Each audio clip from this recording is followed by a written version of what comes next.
kesalahanku.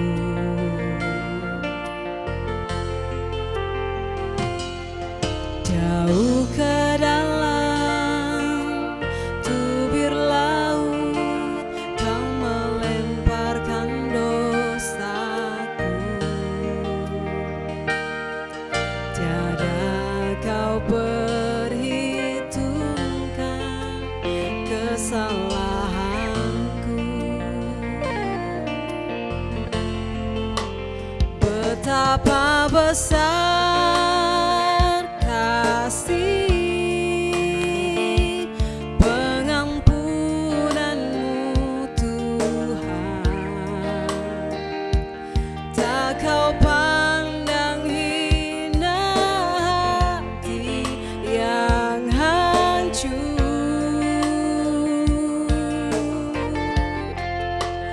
Ku berterima kasih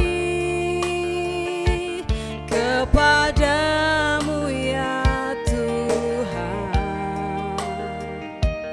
Pengampunan yang Kau beri pulihkanku.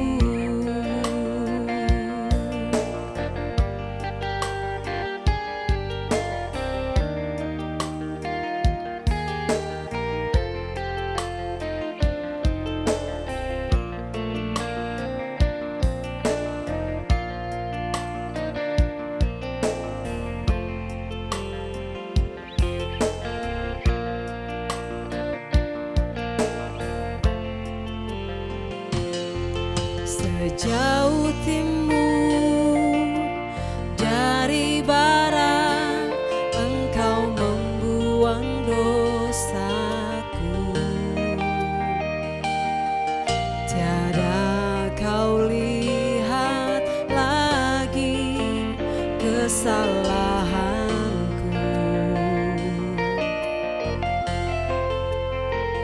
Jauh ke dalam tubir laut Kau melemparkan dosaku. Tiada Kau perhitungkan kesalahanku. Betapa besar kasih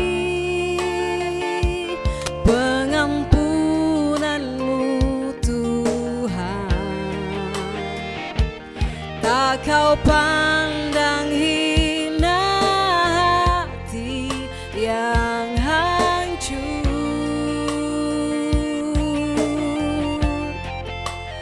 Ku berterima kasih kepadamu ya Tuhan.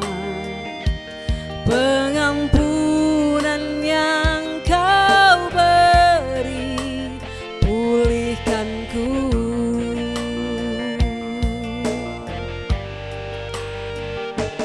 Pengampunan yang Kau beri pulihkanku.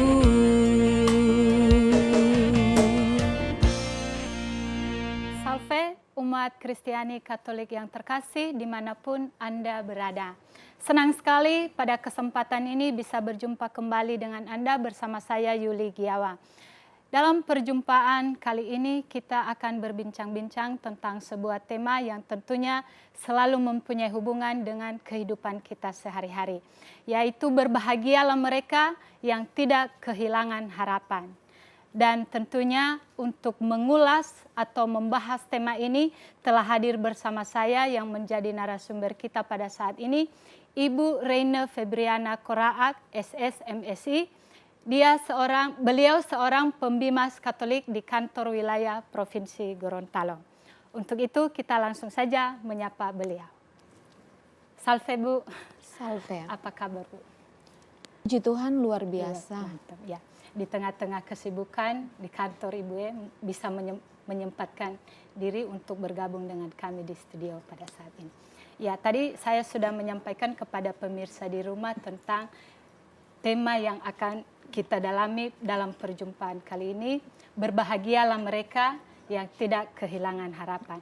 Mungkin Bu, sebelum kita lebih jauh mendalami tentang tema ini, Ibu mungkin bisa memaparkan sedikit tentang kenapa kita memilih tema ini dalam kesempatan kali ini. Ya, terima kasih Saudari Yuli, host kita yang luar biasa. Pertama-tama sebelum kita masuk pada tema yang menjadi pembahasan kita pada siaran Pelita Kasih ini, saya mau menyapa umat Kristiani Katolik yang sangat saya cintai dimanapun Anda berada, khususnya yang berada di Provinsi Gorontalo. Salam dalam kasih Tuhan kita Yesus Kristus, salve. Nah, kita mulai dengan apa yang sudah ditanyakan oleh host kita. Mengapa mengangkat tema berbahagialah mereka yang tidak kehilangan harapan?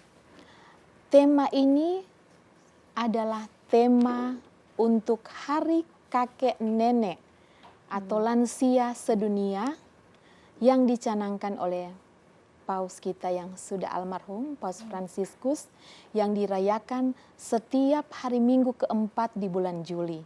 Jadi tepatnya di tanggal 27 Juli 2025, tema untuk Hari Kakek Nenek atau lansia adalah berbahagialah mereka yang tidak kehilangan harapan. Itulah yang melatar belakangi saya mengangkat tema ini dan dibagikan, di-share kepada umat Kristiani Katolik agar kita pun punya semangat yang sama dengan Paus kita terdahulu dan Paus kita sekarang ini memperhatikan mereka dalam kondisi rentan, yaitu salah satunya kaum lansia.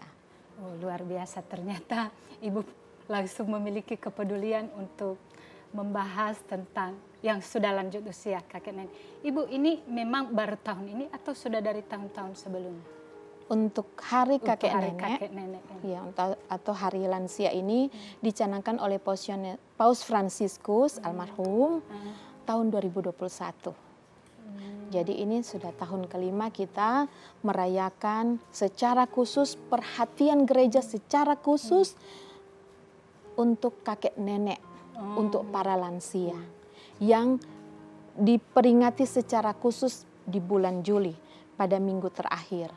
Jadi dari 2021 sekarang sudah 2025. Luar biasa, mereka juga mendapat perhatian yang sangat spesial. Selama ini kita hanya tahu tentang hari ibu, hari ayah. Sekarang ada hari kakek dan nenek. Ya, baik Bu, kita masuk langsung pada inti-inti dari pembahasan kita pada saat ini. Nah, kenapa pada akhirnya gereja mempunyai kepedulian tersendiri terhadap kelompok ini, terhadap kakek dan nenek? Sebenarnya bukan serta-merta nanti sekarang ini gereja memperhatikan kaum lansia, kakek nenek. Memang sejak dulu diperhatikan. Tetapi memang pencanangan tahun khusus baru dimulai 2021. Dan gereja ini memang concern, sangat perhatikan dengan kelompok-kelompok yang rentan atau yang lemah. Salah satunya kaum lansia. Ada beberapa alasan kenapa gereja sangat perhatian kepada mereka. Yang pertama itu karena gereja sangat menghormati dan menghargai martabat manusia. Martabat manusia kita diciptakan secitra dan segambar dengan Allah. Jadi gereja dalam ajarannya mengakui bahwa manusia itu harus dihargai tanpa memandang usianya, tanpa memandang keberadaan fisiknya. Siapapun dia, manusia, dia dihargai eksistensinya, keberadaannya, bahwa dia memiliki pribadi yang unik, segambar dengan Allah. Karena itu dalam situasi bagaimanapun, dalam situasi apapun, dia harus tetap dihargai. Karena itu kita lihat bagaimana gereja memperjuangkan hak-hak asasi manusia. Kemudian gereja juga sangat peduli dan mengakui bahwa kehidupan itu harus dihargai dari awal hingga akhir hidup manusia. Kita tahu kan dari bayi, anak-anak dalam gereja dibaptis. Kenapa dibaptis? Agar mereka masuk secara resmi menjadi anggota keluarga Allah. Dimeteraikan sebagai anak-anak Allah. Itulah pembaptisan. Dan bukan hanya berhenti di situ, dalam proses gereja memperhatikan kehidupan manusia dari awal hingga akhir, sehingga lansia juga perlu mendapatkan perhatian khusus. Kemudian kenapa gereja concern dengan orang lanjut usia? Gereja melihat tentang lansia ini pernah muda, pernah berperan, baik dalam keluarga, dalam gereja, dalam masyarakat. Gereja mengakui dan menghargai peran mereka. Mereka punya pengalaman berhikmat, sehingga kita yang muda-muda bisa minta nasihat dari mereka. Mereka masih bisa terlibat sekarang ini karena mereka banyak pengalaman, sehingga walaupun usia mereka sudah tua, mereka masih memiliki kebijaksanaan, hikmat, nasihat untuk bisa menuntun, membimbing generasi-generasi penerus sekarang. Yang keempat, gereja melihat bahwa lansia yang termasuk pada kelompok rentan ini, mereka mempunyai kebutuhan khusus. Kenapa? Situasi fisik mereka mulai melemah. Karena itu lansia perlu mendapat perhatian dalam hal perawatan fisik, dikasihi, dicintai, dan juga mereka harus dilayani ekstra. Menghadapi kaum lansia itu sangat sulit. Karena beda dengan bayi yang lahir menangis. Tapi orang-orang tua banyak bercerita. Jadi kita yang muda-muda harus punya kesabaran, kemampuan untuk mendengarkan. Kadang-kala kan sebuah cerita yang diulang, pertanyaan yang sama yang diulang, jadi kita dituntut kesabaran. Karena itu gereja melihat bahwa kebutuhan lansia ini untuk didengarkan, untuk dirawat dan dicintai harus mendapatkan perhatian. Yang kemudian keempat adalah mengapa gereja concern dengan orang yang lanjut usia, karena memang ajaran sosial gereja. Kita harus menegakkan keadilan tanpa diskriminasi, tanpa memandang gender, tanpa memandang usia, tanpa memandang apapun. Manusia harus memperoleh keadilan bagaimanapun dia, siapapun dia, apapun latar belakangnya. Kemudian gereja senantiasa mendorong umatnya, dalam hal ini kita semua, untuk solider dengan kaum yang rentan ini, salah satu lansia. Kita harus mempunyai perhatian khusus kepada mereka, sehingga di saat tuanya ini dia tidak merasa menjadi kelompok yang tidak berguna, yang sudah tidak bisa buat apa-apa. Gereja mengajak kita solider dengan keberadaan mereka yang secara fisik dan mental mulai menurun. Itu. Ada 4 hal itu yang menjadi perhatian gereja, sehingga sangat concern dengan para lansia. Satu kebanggaan juga gereja kita senantiasa selalu memperhatikan beberapa macam kelompok sebenarnya, Ibu, termasuk ini kelompok lansia. Nah, Ibu, Bapak Suci pasti punya landasan sendiri atau alasan kenapa sampai memilih untuk memberikan perhatian khusus kepada kelompok kakek nenek ini. Mungkin bisa beranjak dari ayat kitab suci, atau mungkin bahkan ada ajaran-ajaran gereja secara khusus. Iya. Jadi kalau secara konkret memang nanti di Paus Fransiskus ada pencanangan Hari Kakek Nenek atau Hari Lansia yang dirayakan sekali lagi pada hari Minggu keempat di bulan Juli setiap tahun. Jadi kalau sekarang tanggal 27, tahun depan pasti tanggalnya berubah, tapi minggu keempat. Tapi perhatian gereja kepada kaum lansia ini kan bukan hanya nanti paus, karena paus terdahulu juga memang mengeluarkan juga ajaran tentang perhatian kepada kaum lansia. Nah, terkait dengan ajaran kitab suci, kita melihat dari Perjanjian Lama, dasar kitab suci yang menjadi landasan ajaran gereja sehingga concern dengan orang lanjut usia, kakek nenek kita, ibu bapak kita bahkan, yaitu kita bisa lihat pada kitab Keluaran bab 20 ayat 12. Di situ dikatakan, hormatilah ayahmu dan ibumu supaya lanjut umurmu di tanah yang diberikan Tuhan Allahmu kepadamu. Dengan menghormati orang tua, lanjut umurmu. Ini kata kitab suci, bukan kata saya. Kemudian juga dalam kitab Ulangan bab 32 ayat 7.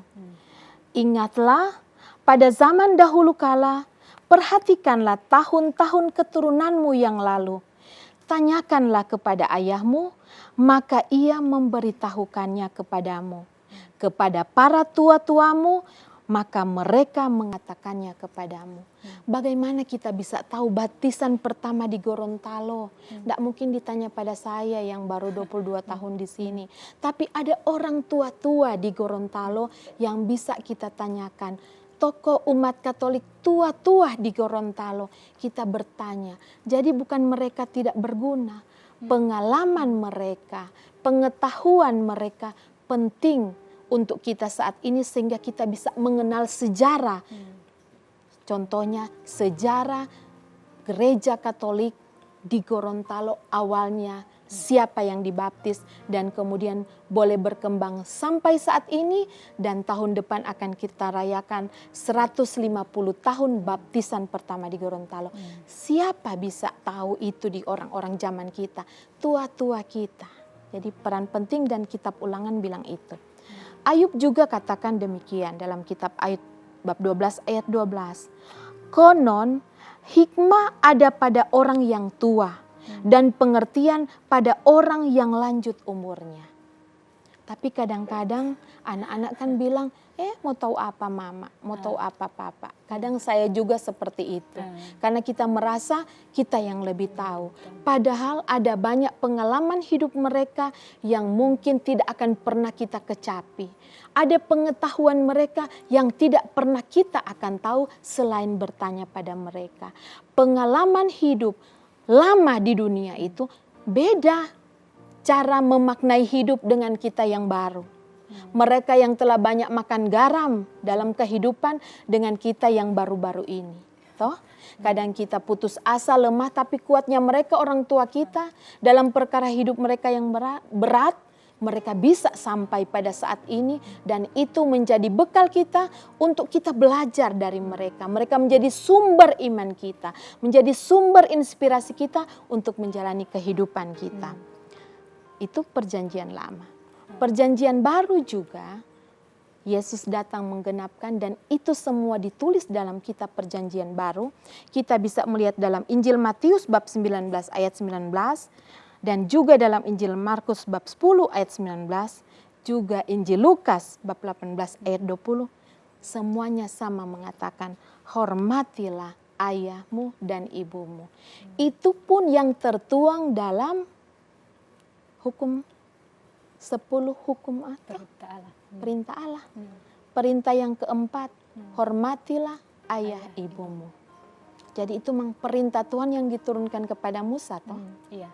Dan kemudian gereja melanjutkan kepada kita dalam 10 hukum Allah.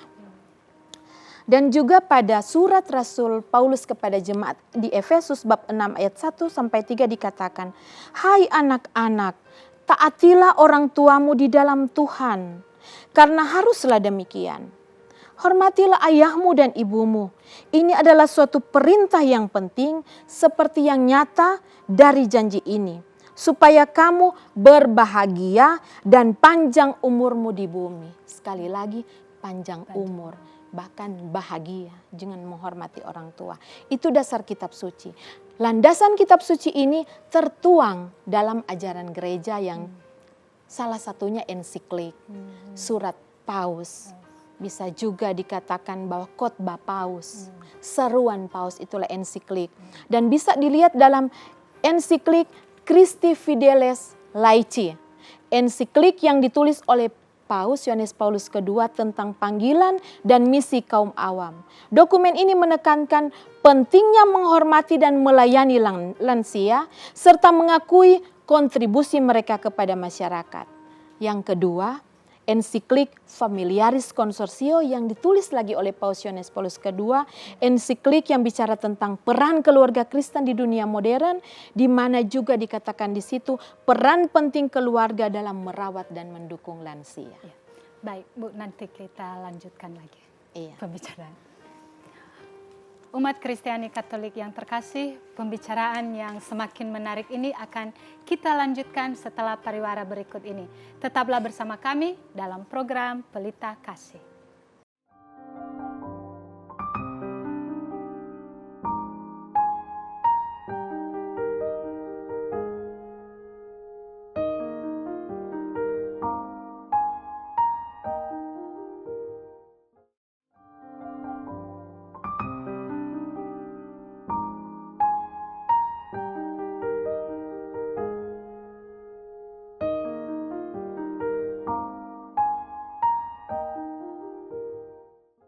umat Kristiani Katolik yang terkasih, terima kasih karena Anda masih senantiasa setia bersama kami dalam program Pelita Kasih. Baik Bu, kita lanjutkan tentang, tadi kita sudah sampai di membahas tentang hubungannya dengan ayat-ayat kitab suci.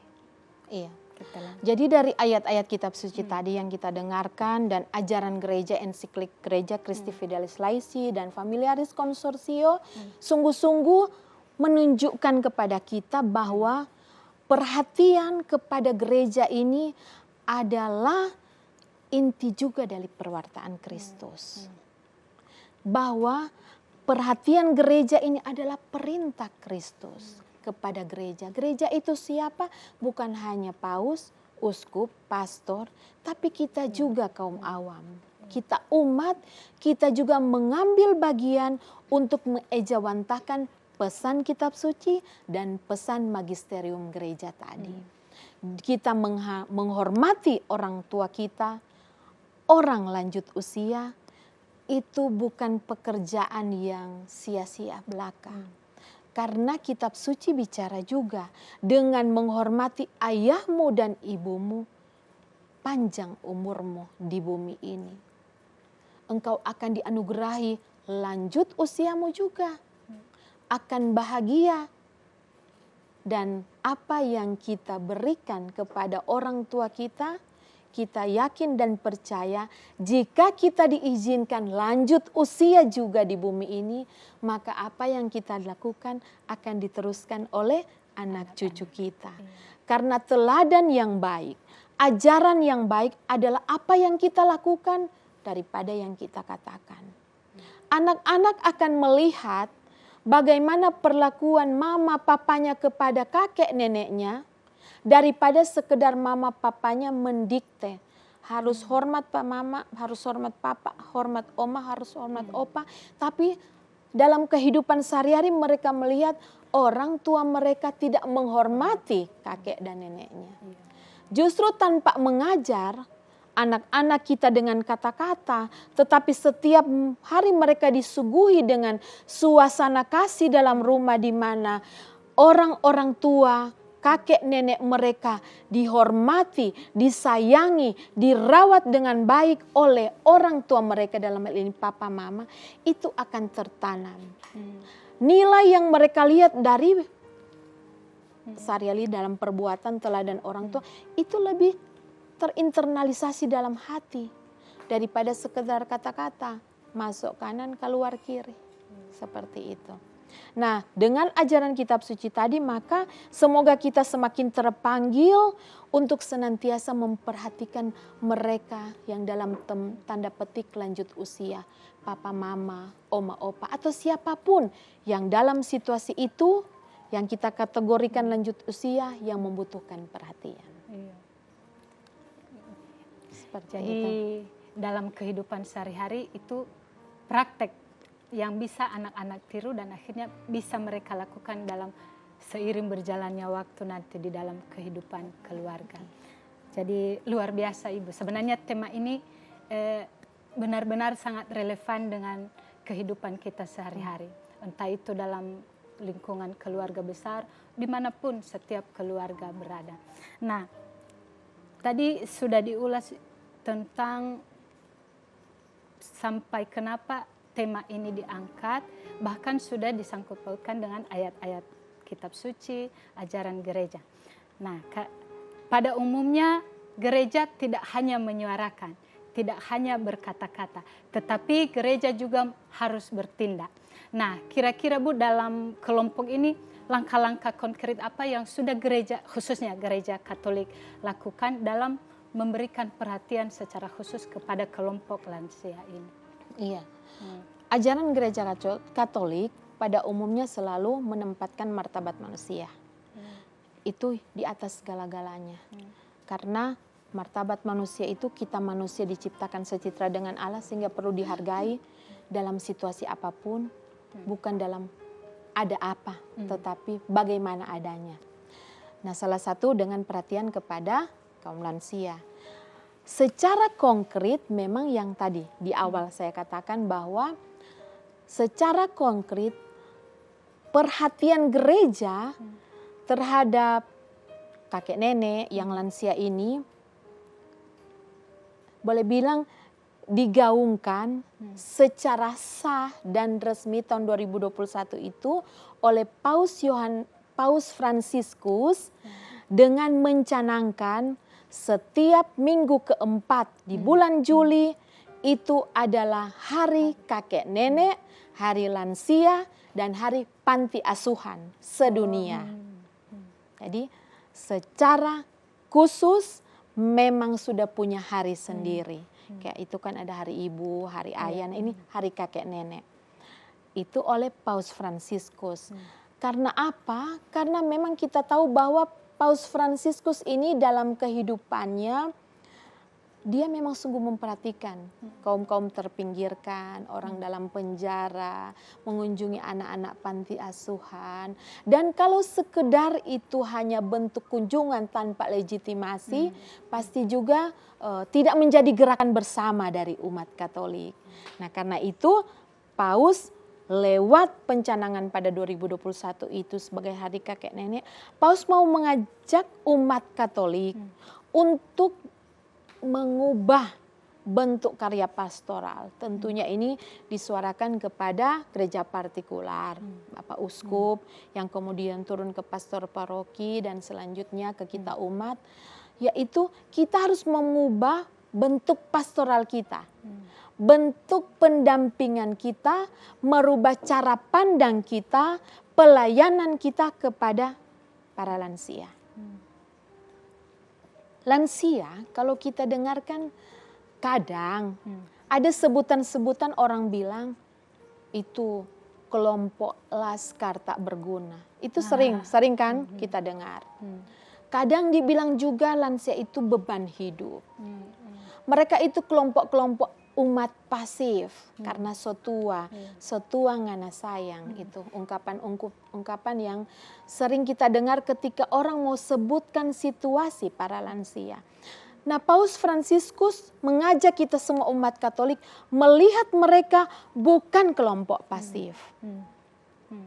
Tapi mereka pribadi yang menjadi sumber iman dari generasi saat ini. Jadi Paus sungguh mengajak kita umat Katolik untuk memberikan pengakuan dan penghargaan kepada para lansia yang sudah berkarya di masanya.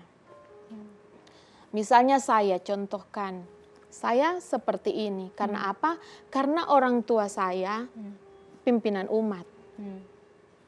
Gitu kan, jadi mama, papa terlibat di dalam kegiatan umat dan menjadi pimpinan. Nah, kami belajar dari orang-orang tua kami. Walaupun misalnya saya punya pendidikan lebih dari orang tua saya. Oke, secara akademik saya lebih. Saya dikuliahkan, orang tua saya tidak sampai kuliah. Tapi bukan berarti orang tua saya tidak tahu apa-apa. Karena saya dibentuk sejak saya bersama mereka. Bagaimana saya bisa bicara di depan umum? Saya belajar dari orang tua saya. Saya MC di Manado, SMA. Yang buat konsep papa, yang buat untuk apa saya bicara. Jadi di konsep, saya belajar. Walaupun saya pada akhirnya kuliah, tetap saya bertanya kepada orang tua saya. Bahkan setiap saya selesai melaksanakan tugas, ketika saya sudah kuliah di seminari, khotbah atau renungan, bawakan renungan, ibadah-ibadah, mama papa di situ. Setelah di rumah saya akan bertanya, bagaimana renungan saya tadi? Dan mereka memberikan kritik.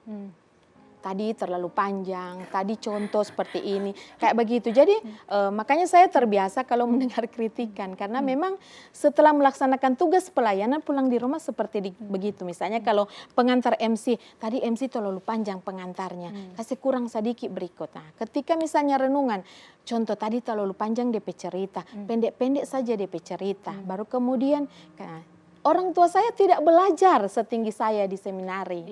Tetapi pengalaman hidup mereka yang lebih lama dari saya, mereka kan duluan lahir. Jadi jelas mereka lebih banyak pengalaman dari saya, lebih banyak tahu. Bahkan orang tua saya tidak belajar kepemimpinan tetapi menjadi pemimpin umat. Dari mereka saya belajar bagaimana berdiri di depan umum, bagaimana berbicara, bagaimana menyampaikan supaya didengarkan. Dari situ pun kita semua diajak oleh Paus seperti tadi, jangan pandang mereka pasif, apalagi beban hidup. Memang secara fisik ada yang sudah di kursi roda, ada yang harus dibantu. Tapi banyak hal kita bisa belajar dengan mereka. Tapi sekali lagi butuh kesabaran. Karena kalau mau dengar oma opa bercerita, Kang, apalagi mau mengulang sejarah, saya juga pernah, oma saya kan meninggalnya umur 96 tahun. Jadi kalau pulang ke Manado mendengarkan cerita, jadi sejak zaman Permesta sampai sekarang. Dan kadang diulang-ulang. Jadi kita harus menjawab yang sama. Kadang juga saya lupa bahwa saya cucunya, siapa ngana? Kadang mesti mau bilang, oh kita ini. Sebentar so tanya lagi, siapa ngana? Nah kadang kan orang, aduh tidak sabar, so kasar Pak Oma, Pak Opa, akhirnya so sakit hati. Ini Paus mengajak kepada kita, harus berubah. Mereka bukan kelompok pasif. Situasi rentan mereka saat ini akan menjadi situasi kita di masa depan. Jadi cara kita merespon mereka saat ini seperti itu, maka jangan menyesal kalau ke depan juga anak cucu kita merespon kita seperti yang kita respon saat ini kepada orang tua atau kakek nenek kita. Ya seperti itu, memang betul toh. Kita pasti tertawa. Di gereja kita kan juga ada oma opa. Kadang juga kan banyak mau baca cerita, kadang udah sampai pengalaman lalu-lalu, kan orang nggak ada di zaman itu. Jadi kadang aduh so kurang badengar, dapat lihat so pastiu. Tapi ya semoga ajakan Paus ini yang melihat mereka adalah sumber inspirasi iman, kita pun bisa. Tapi memang harus berjuang dan berdoa. Dan semua ini pasti susah, berat, tapi bukan tidak mungkin. Iya kan? Dan buahnya besar loh. Menghormati ayah ibumu, menghargai orang lebih tua, lanjut umur dan bahagia. Amin. Ya amin untuk kita semua. Dan perhatian gereja ini kepada kaum lansia ini tentu bukan hanya di ajaran tadi. Ada ensiklik yang keluar, ada pencanangan hari kakek nenek. Tetapi gereja mendampingi kaum lansia. Tapi sini memang belum terlalu konkret ya, kalau di paroki kita. Tapi memang di Bimas kami, Bimas Katolik, memang ada penyuluh yang khusus mendampingi kaum lansia. Mendampingi kaum lansia ini bukan cuma yang tua-tua itu, tapi keluarga yang punya lansia itu harus didampingi. Karena banyak kali omak deng opak bakalai dengan mama anak toh, karena anak-anak tidak sabar. Jadi penyuluh ini mendampingi keluarga dan lansia. Di paroki ini memang seksinya belum ada, tetapi dari Bimas Katolik Gorontalo ada penyuluh yang memang mendampingi kaum lansia dan keluarga yang memiliki lansia. Tapi di paroki ini juga memang belum ada seksi khusus, tetapi ada pelayanan khusus untuk para lansia. Kita tahu kan pelayanan komuni pertama di hari Jumat pertama dalam bulan, pelayanan minyak suci, sakramen minyak suci kepada para lansia juga yang sakit, pelayanan sakramen tobat di rumah untuk para lansia, dan kunjungan-kunjungan diakonia yang dilakukan umat untuk kaum lansia. Jadi itu adalah bentuk-bentuk konkret gereja, sehingga ajaran sosial gereja perhatian kepada lansia ini memang bukan hanya menjadi kata-kata semata, tapi sungguh-sungguh menjadi perbuatan konkret yang lahir dalam program-program yang dijalankan baik dari keuskupan, dari paroki maupun stasi-stasi. Seperti itu. Luar biasa. Kalau di paroki kita belum ada kelompok untuk mengurus secara khusus lansia. Apakah menurut pengalaman Ibu ada di paroki-paroki lain? Ada pernah saya lihat seperti di Lembean itu bukan karya gereja atau cuman karya yang biara? Oh yang ini Pantiwerda. Kalau Pantiwerda itu kan memang dikhususkan untuk orang lanjut usia bersama-sama tinggal di Pantiwerda. Ada juga suster-suster yang tua dan situ memang secara teratur rutin dilayani oleh pastor yang memang menetap di situ. Kalau di paroki saya, di paroki Mokupa di Manado, baru-baru ini sih dibuat kelompok kategorial lansia. Jadi pengurus mereka, karena memang mereka harus diberdayakan. Kalau ajakan PAUS supaya mereka jangan dilihat sebagai kelompok pasif tetapi kelompok aktif sumber iman, maka mereka harus diberi peran dalam gereja. Nah di stasi kami itu ada kelompok lansia. Jadi mereka berkumpul, ada pengurusnya, ada pertemuan, ada ibadahnya. Kalau kelompok yang itu yang mungkin sudah kita kenal, Warakawuri. Oh yang Minahasa. Di sini itu memang kan kelompok dari gereja juga. Para janda itu sih. Iya. Tapi banyak juga kan yang sudah tua-tua, janda di kita kan banyak yang sudah tua-tua dan itu masuk di dalam kelompok kategorial Warakawuri.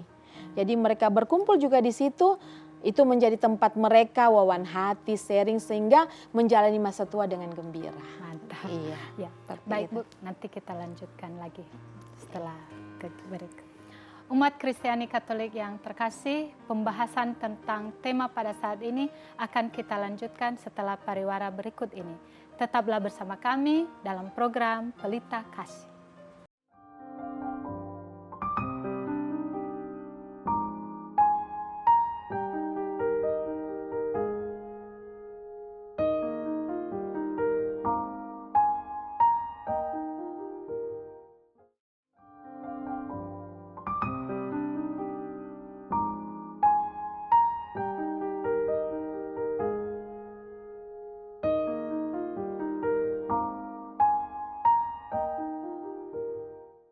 Umat Kristiani Katolik yang terkasih, terima kasih karena Anda masih setia bersama kami dalam program Pelita Kasih.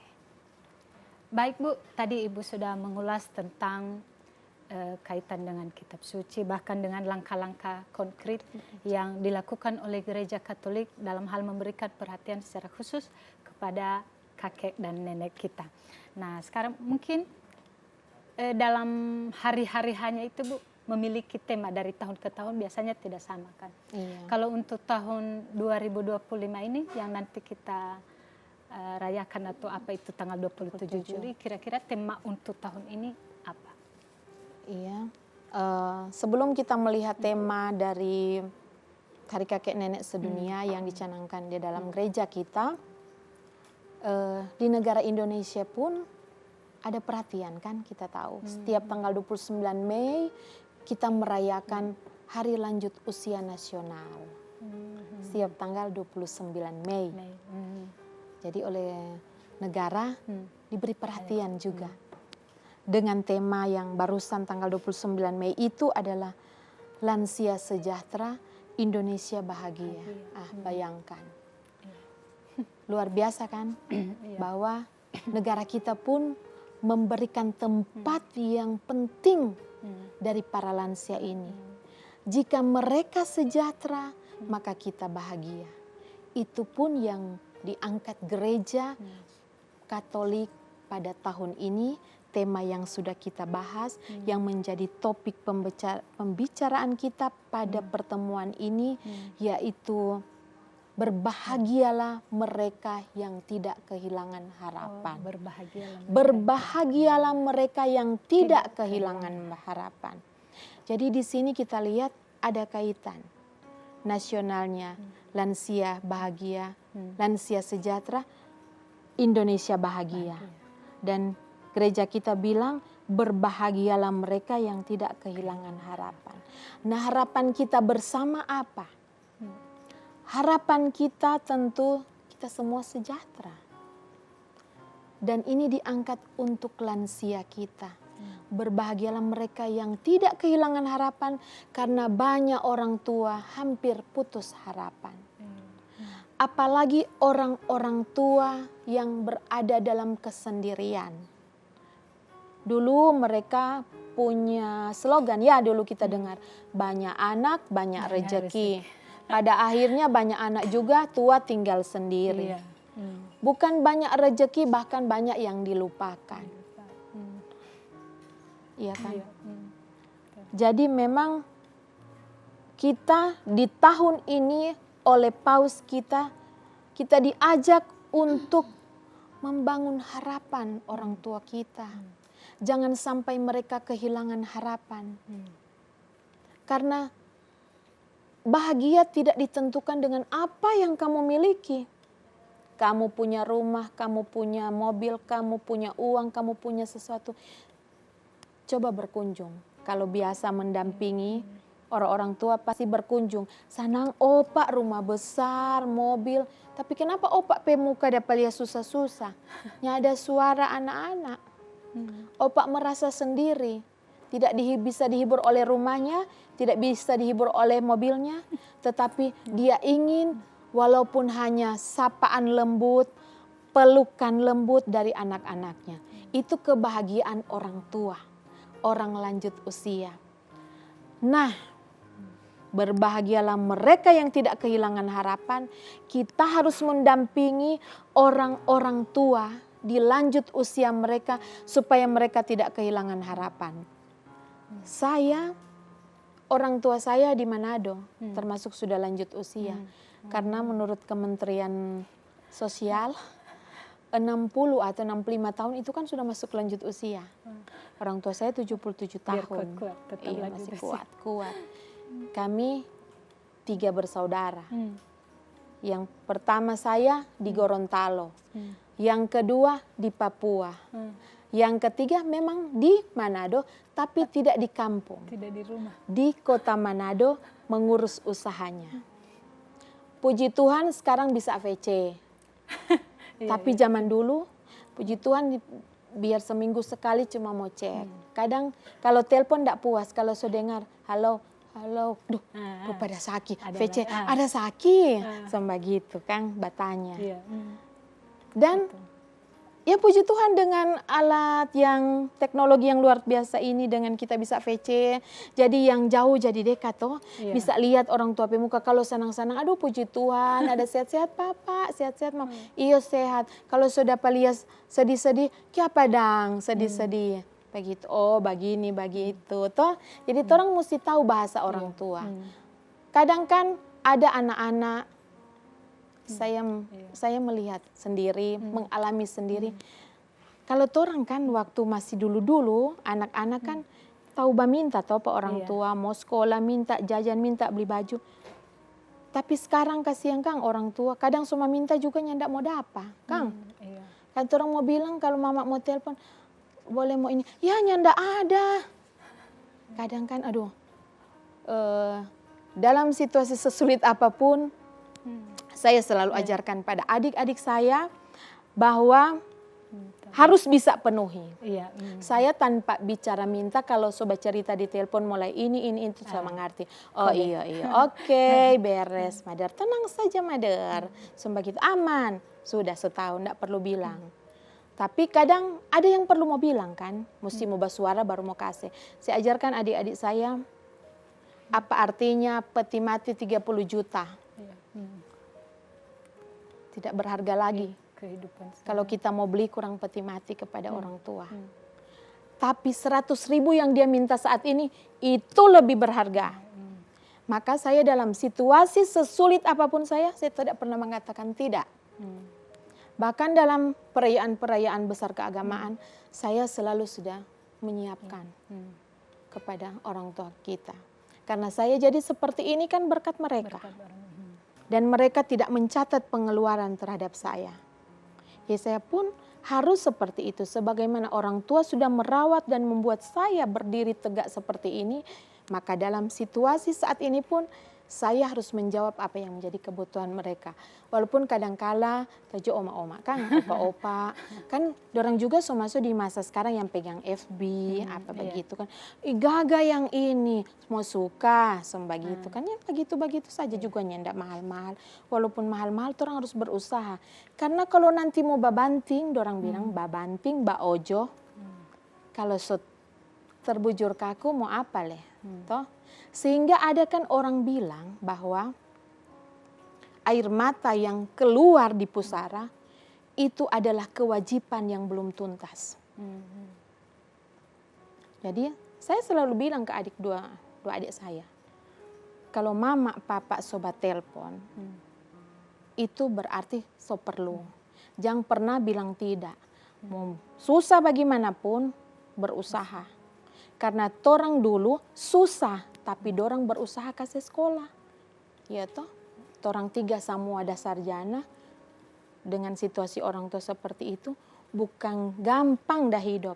Torang ini bukan pewaris, tapi perintis. Orang tua pun begitu. Jadi susah payahnya mereka, hiburlah mereka dengan saat ini. Jangan cuma begitu, ada sudah cuma mama iko yang begitu. Jangan, biar dong iko. Ibu saya 77 tahun, masih ketua BPD di kampung, masih pengurus rukun-rukun. Saya tidak melarang. Kalau melarang jadi pikun, jadi bodoh. Justru saya belajar dari mama saya bagaimana cara membuat administrasi yang baik. Jadi dalam situasi ini, berbahagialah mereka yang tidak kehilangan harapan. Buatlah orang tuamu itu berharga dan dibutuhkan, dicintai. Sehingga mereka selalu mengingat bahwa mereka masih dibutuhkan, dihargai dan diakui keberadaannya sampai saat ini oleh anak cucu mereka. Iya, baik Bu, luar biasa untuk mungkin karena waktu kita terbatas, walaupun masih banyak yang harus kita bicarakan, Ibu mungkin bisa memberikan pesan, memberikan semangatlah kepada keluarga-keluarga yang sedang menonton tentang pembahasan tema ini supaya semakin semangat di dalam melayani para lansia. Iya, bagi umat Kristiani Katolik dimanapun Anda berada, khususnya yang ada di Provinsi Gorontalo, jika di rumahmu ada orang tua, lanjut usia, berilah mereka ruang yang baik, ruang yang penuh kasih, ruang yang penuh cinta, ruang yang penuh perhatian. Dan selalu tumbuhkanlah dalam diri mereka kepercayaan diri bahwa mereka masih dibutuhkan, bahwa mereka dihargai dan diakui keberadaannya di dalam rumah mereka. Seperti pohon bambu, tidak dipotong seluruhnya. Disisakan satu yang tua untuk apa? Untuk menopang tunas-tunas yang lain. Itu filosofi yang baik bagaimana kita menghargai orang-orang tua kita, para lansia. Baik Bu, untuk menutup acara atau pertemuan kita pada saat ini, mungkin Ibu bisa tutup dengan doa sekalian mendoakan para lansia yang ada di luar sana. Mari kita berdoa dalam nama Bapa dan Putra dan Roh Kudus. Amin. Allah Tritunggal yang Maha Kudus, Bapa, Putra dan Roh Kudus, kami menaikkan puji, hormat dan syukur kehadirat-Mu yang kudus, karena kami sungguh percaya kasih penyelenggaraanmu dalam kehidupan kami, umat manusia. Terima kasih Bapa atas kehadiran orang tua kami, kakek nenek kami, yang mengajarkan kami tentang kebijaksanaan, bagaimana mensyukuri dan memaknai kehidupan kami. Kami mohon ya Bapa kehadirat-Mu yang kudus, berikanlah orang tua kami, para lanjut usia, kesehatan jasmani dan rohani, dilindungi dari segala mara bahaya dan penyakit, diberikan kebahagiaan di masa tuanya, sehingga mereka boleh menjalani hari-hari tua mereka dengan penuh kebahagiaan dan sukacita.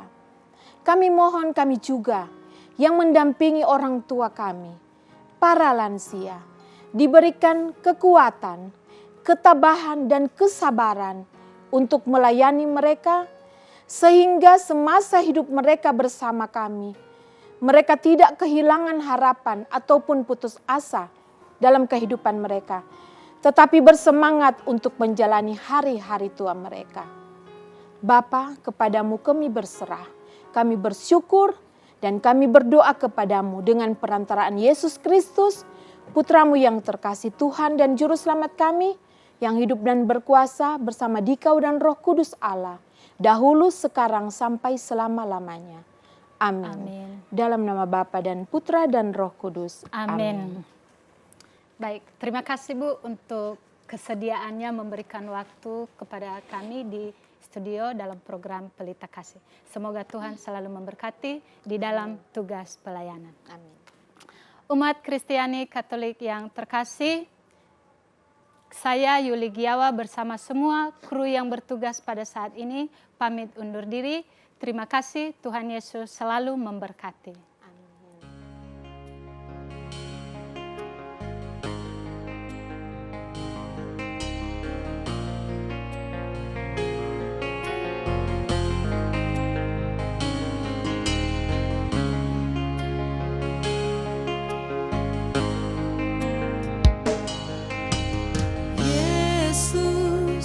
Kau telah memulai segala yang baik dalamku.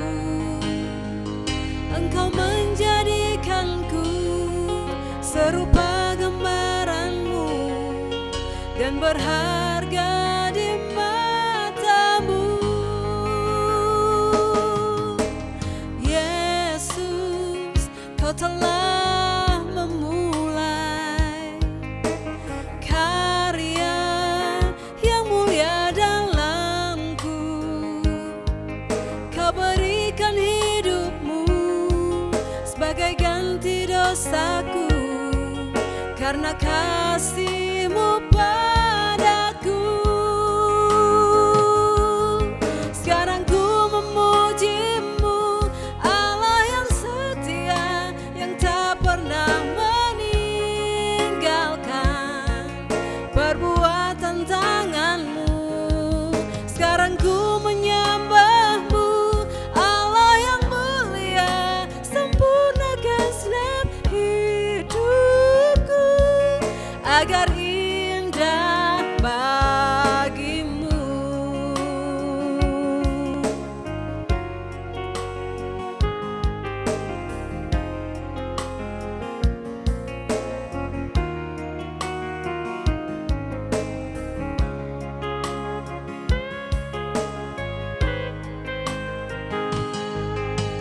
Yesus, kau telah memulai karya yang mulia dalamku. Kau berikan hidupmu sebagai ganti dosaku, karena kasih